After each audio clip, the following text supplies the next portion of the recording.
So we've had official images of the minifigures, the set, all the cool stuff about the upcoming 2020 Mos Eisley Cantina LEGO MBS set or Master Builder Series set. My last video covering this topic was a video covering the minifigures, and now that we have official HD images, I wanted to compare some of the newer minifigures or the alien species minifigures in the set and compare them to how they actually looked in the movie. So we're not going to be talking about the standard minifigures like Luke, Obi-Wan, Han Solo, Chewbacca, R2, some Stormtroopers, or C-3PO, because those minifigures are pretty standard up until this point, but we are going to be talking about the new ones, especially the Imperial Spy, the Dr. Evazan, the Ponda Baba. All those cool minifigures. We're going to be comparing just how well LEGO recreated them in LEGO form compared to how they looked in the movies. So I think it's important to start off with the very first thing that comes to mind with the Mos Eisley Cantina, at least for me, and that is the Cantina band members. There are 3 of them in this set. There aren't 5 like there are in the movie, but 3 is honestly okay. It's 21 minifigures. Now, seeing how this compares to the actual movie, I know there is no leg printing on the minifigure, which honestly is to be expected. I would have maybe liked to see the dual molded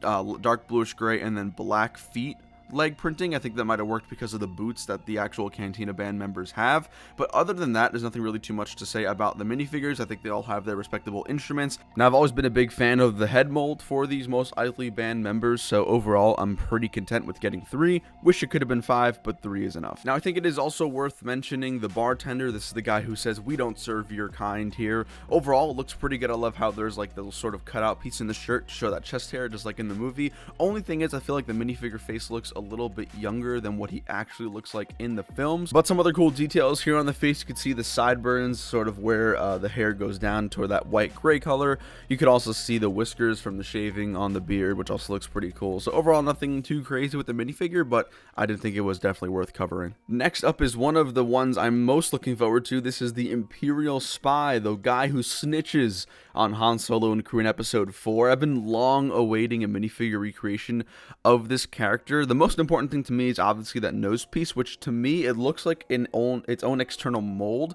I'm not sure if the headpiece and that sort of nose and goggle part of the minifigure is going to be one piece itself, or if it's going to be like a face you could put on it. I'm assuming it's going to be one solid headpiece. I do not know. I won't know until I physically see pictures of it, like taken apart, or unless I have it in hand. But overall, it looks fantastic. The belt buckle looks good. The robes look good. The legs are not double printed. I don't think that's an issue because it looks pretty uniform to me, at least here from the images. Of course, he does come with the cape and then the new black hood that we saw in the Obi-Wan set from the Death Star canon. So overall, great minifigure. I do hope he comes with a little accessory like the transmitter button, but we will see when we get more reviews of the set. And the next one I've been looking forward to for quite a while is the Ponda Baba minifigure. This is the first time we're getting a minifigure of this character here in LEGO form, which looks awesome. I'm totally in love with the way LEGO did the head mold for that too.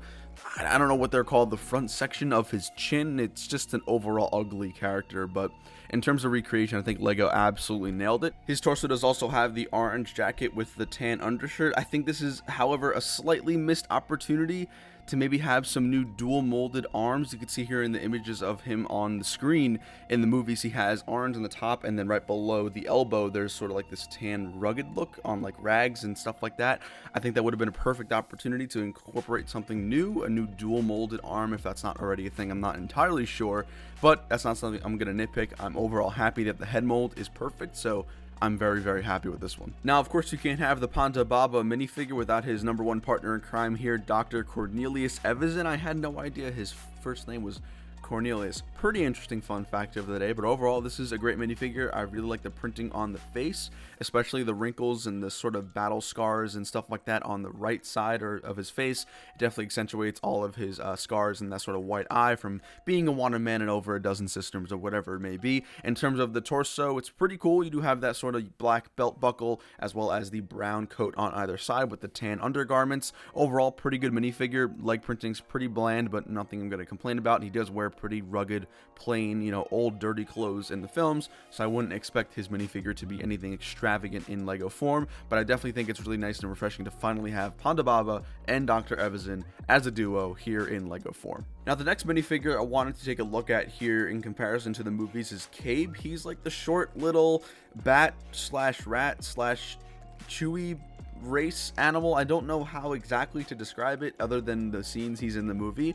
I think for what he's worth, I think Lego did a good job recreating it. I really like the detail here on the torso. You can see he has that sort of white vest with all the cool pouches on the upper breast and then lower towards the waist as well. He has this really cool pattern. I'm not too sure what the color is. Maybe it's like is it maybe dark orange or a nougat color? That's the base for the arms, the legs, and then like the undershirt, I guess, of the vest. I would have really liked to see a new mold here, although this character really isn't someone too famous, so I definitely see why Lego wouldn't spend the time and resources creating a new mold for it. But to me, it looks like the nose and the mouth sort of protrude outwards, so I don't know why they'd be sort of squished on the face itself. But in terms of other cool details, it looks like a new headpiece or hairpiece that does have the ears attached to it. Again, this is not a minifigure I was banking on when it came to the set being an actual set in creation, but it's still a cool minifigure nonetheless to get a new variation of an alien in the Star Wars universe. Up next here, the next minifigure I wanted to take a look at in terms of the movie is the Deveroni minifigure, which I'm actually a big fan of. I think this is one of the most accurate minifigures in the Mos Eisley Cantina MBS lineup. You can see the colors match almost nearly identically to what the movie is like. There is a hair mold that does have the ears and the horns. You can see even his dark brown, I guess, or dark nougat scarf is also represented and recreated as a print on the torso, which I think looks really cool. This is definitely an interesting minifigure to have. This is again one of the things like just before with the Cave minifigure where I'm just happy we're getting more of these aliens to use for new mocks and for stuff like that. Definitely opens the doors for a lot of new minifigures and potential for the aliens in the Star Wars lore. Coming up next year, we have what is, in my opinion, the most detailed minifigure in this entire set. This is the Mama Nadan reincarnation here in Lego form, the same species from the Clone Wars during the Jedi training episode, which was super cool. You can see here the head mold does represent that sort of face, neck, upper back portions of the alien species, which I think came out really nice. Most importantly, I think the detail on the torso, especially the legs, looks fantastic. You can see on the bottom here we have feet printing, much like the clones in the 501st Battle Pack. We have some really nice feet printing here for the Mama Nadan minifigure. You have the gold belt buckle with the brown belt.